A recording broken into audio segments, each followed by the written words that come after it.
जाते थे, तो जो गांव के ऐसे भोले भाले लोग हैं उनको जो है अलग अलग प्रलोभन देकर, जैसे चाय के कप, टी सेट या पैसे ऐसे देकर जो है उनके आधार कार्ड और बायोमेट्रिक्स लिए जाते थे और सिम कार्ड इशू कर लिए जाते थे। और सिम कार्ड जो है ये जो मोबाइल बेचने वाली जो दुकानें होती है, मोबाइल सिम कार्ड बेचने वाली दुकानें, तो सिम कार्ड बेचने वाली दुकानें जो है इनको सप्लाई कर रही थी ये साउथ ईस्ट एशियन कंट्रीज को। और इन सारे सिम कार्ड्स के माध्यम से जो है बड़े साइबर फ्रॉड्स जो है अंजाम दिए जा रहे थे। अब तक के 35 ऐसे केस जो है भारत में इसके माध्यम से जो है वो दर्ज है, जिसमें 1 करोड़ से ज़्यादा की जो है वो साइबर फ्रॉड की डकैती जो है बंगाल में है, 10 लाख से ऊपर की डकैती उत्तराखंड में भी है, गोपेश्वर में। तो 2 मामले जो है इसमें उत्तराखंड के, और 35 से ज़्यादा मामले जो है भारत में, जो इन सिम कार्ड्स को के माध्यम से जो है साइबर ठगी की गई। तो ये एक बहुत बड़ा मामला जो है ये उत्तराखंड पुलिस एसटीएफ ने जो है इसको क्रैक किया है। ये जो है आज हमने 2000 से ज़्यादा जो है सिम कार्ड इनसे बरामद किए और 20,000 से ज़्यादा पहले ही ये जो है एक्टिवेट हो चुके हैं। तो ये सारे नंबर्स जो है अभी ऑलरेडी चल रहे हैं, जिनके माध्यम से साइबर ठगी हो सकता कहीं हो रही हो।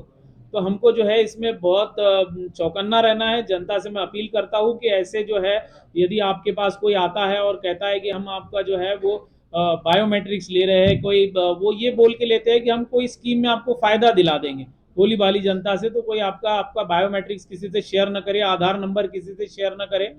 और जो है ये ट्रेडिंग इन्वेस्टमेंट के नाम पे फ्रॉड्स हो रहे ज़्यादातर, तो ये आपको प्रलोभन देते हैं। इस केस में भी जो है पहले इनके खाते में जो है 10,000, फिर उन्होंने कहा कि अब आपको मिनिमम जो है इसमें 50,000 डालने पड़ेंगे, फिर कहा कि अब आपको पैसे निकालने के लिए 1 लाख डालने पड़ेंगे। तो इस तरह पहले प्रलोभन देते हैं, फिर आपसे ज़्यादा जितना पॉसिबल हो ज़्यादा से ज़्यादा पैसा लेते, जब आप नहीं दे सकते तो आपको बंद कर देते, वो ब्लॉक कर देते।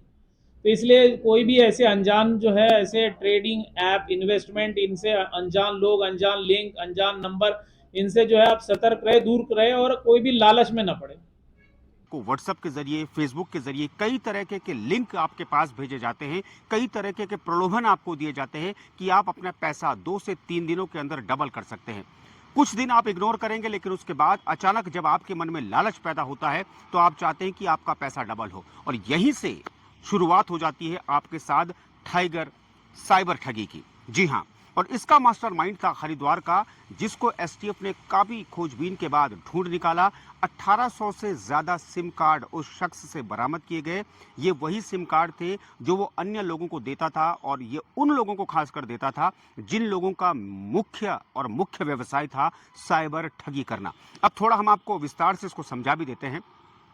दरअसल ये शख्स कुछ अन्य लोगों के साथ गांव ग्रामीण इलाकों में जाता था और महिलाओं को, खासकर इसका जो सॉफ्ट टारगेट थी वो महिलाएं थी, खासतौर पर गृहिणियां, जिनको ये बताता था कि उनको सरकारी योजनाओं के तहत महिलाओं को गिफ्ट मिलेंगे, इसलिए वो अपना आधार कार्ड उनको दे दे, वो अपने फिंगरप्रिंट्स उनको दे दे, और वो आसानी से जब आधार कार्ड और फिंगरप्रिंट्स ले लेता था तो उसी के आधार पर वो सिम कार्ड मुहैया करवाता था, और वो साइबर ठगों को मोटी रकम में इन सिम्स को दे देता था, ताकि उसको तो पैसा मिले ही, और साइबर ठगी का जो पैसा है उसमें भी उसकी हिस्सेदारी थी। लेकिन अब एसटीएफ ने इसका खुलासा कर दिया है, और एसटीएफ ने अब लोगों को चेताया भी है कि ऐसे लोगों से सावधान रहें। न्यूज़ फिल्टर भी आप लोगों को आगाह कर रहा है कि अगर आप पैसा कमाने के लालच में इस तरह के प्रलोभन या इस तरह के इश्तिहार और विज्ञापन देखते हैं तो आप सावधान हो जाइए। दरअसल आपका पैसा डबल होने वाला नहीं है, बल्कि ये आपको उस जाल में फंसाने की कोशिश है कि अगर आप उस जाल में फंसते हैं तो फिर फंसते ही चले जाएंगे, और जो कुछ आपके पास अपना है वो भी चला जाएगा। तो एक अपील न्यूज़ फिल्टर आपसे कर रहा है कि कृपया ऐसे लोगों से सावधान रहिए, और आपके आसपास भी अगर कोई लोग ऐसे संदिग्ध घूम रहे हैं तो तुरंत पुलिस को संपर्क कीजिए, एसटीएफ को संपर्क कीजिए। नमस्कार।